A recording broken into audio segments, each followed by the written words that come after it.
রাষ্ট্রপতি হিসাবে শপথ নিতে যাচ্ছেন মির্জা ফখরুল ইসলাম আলমগীর। আজ এই বঙ্গভবনে তার এই শপথ অনুষ্ঠান শুরু হবে সন্ধ্যা 7:30টায় এবং এই শপথ অনুষ্ঠানটি পরিচালনা করবেন সংসদের ডেপুটি স্পিকার।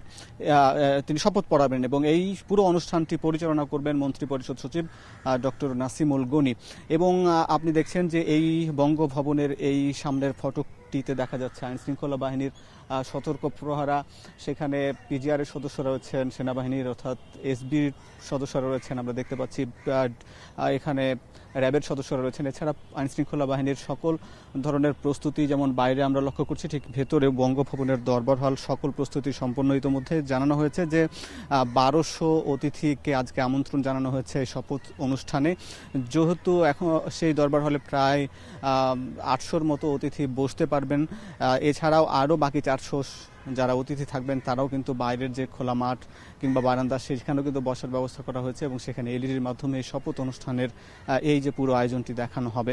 এবং সেই আজকের এই যে আয়োজনে আজকে আমন্ত্রণ জানানো হয়েছে বা আজকে উপস্থিত থাকবেন প্রধানমন্ত্রী তারেক রহমান, থাকবেন ভারপ্রাপ্ত রাষ্ট্রপতি এবং থাকবেন বিচারপতি বা অন্যান্য বিচারপতিগণ, থাকবেন মন্ত্রিপরিষদের সদস্যরা, এছাড়া থাকবেন সংসদ সদস্য, এছাড়া সামরিক বেসামরিক নাগরিকগণ, বিশিষ্টজনরা, সাংবাদিকদের দাওয়াত দেওয়া হয়েছে। এছাড়া বিদেশি অতিথিরাও কিন্তু উপস্থিত থাকবেন। এছাড়াও কিন্তু সাংবিধানিক যেসব পদ রয়েছে, যেসব প্রতিষ্ঠান, সেসব প্রতিষ্ঠানের প্রধানরাও কিন্তু এখানে উপস্থিত থাকবেন এবং পুরো একটা সুন্দর একটা অনুষ্ঠানের মধ্য দিয়েই এই রাষ্ট্রপতি হিসাবে বাংলাদেশের 23তম রাষ্ট্রপতি হিসাবে শপথ নেবেন আজকে এই যে মির্জা ফখরুল ইসলাম আলমগীর। তিনি সদ্য বিদায়ী বিএনপি মহাসচিব।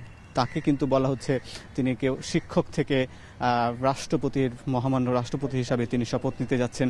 আবার কেউ বলছেন তিনি রাজনীতিবিদ, একেবারে গ্রাম থেকে উঠে আসা যে পৌরসভা চেয়ারম্যান থেকে তিনি একেবারে রাজনীতি করতে করতে এসেই তিনি রাষ্ট্রপতির পদে আসীন হতে যাচ্ছেন। এই যে পুরো আয়োজনে মির্জা ফখরুল ইসলাম আলমগীরকে দলের নেতাকর্মীরাও কিন্তু মনে করছেন যে যেমন বিনয়ী, ধৈর্যশীল এবং দলকে যেন বিপদের সময় যিনি পাশে থেকে দলকে নেতৃত্ব দিয়েছেন এবং তার এই নেতৃত্বে যেহেতু প্রায় 10 বছর ধরে তিনি এই দলের মহাসচিব বা ভারপ্রাপ্ত মহাসচিব হিসাবে দায়িত্ব পালন করে আজকে এই যে বিএনপিকে ক্ষমতায় যে এখন বিএনপি দেশ পরিচালনা করছে, এই জন্য তার ভূমিকা অপরিসীম। এই জন্যই তাকে কিন্তু এই মর্যাদা দেয়াই দলের নেতাকর্মীদের মধ্যে কিন্তু উচ্ছ্বাস দেখা গেছে। তো সবকিছু মিলিয়ে আজকে অনুষ্ঠানের অপেক্ষায় রয়েছে আমরা। ইশতিয়াক, এই ছিল বঙ্গভবনের প্রধান ফটক থেকে সবশেষ খবর।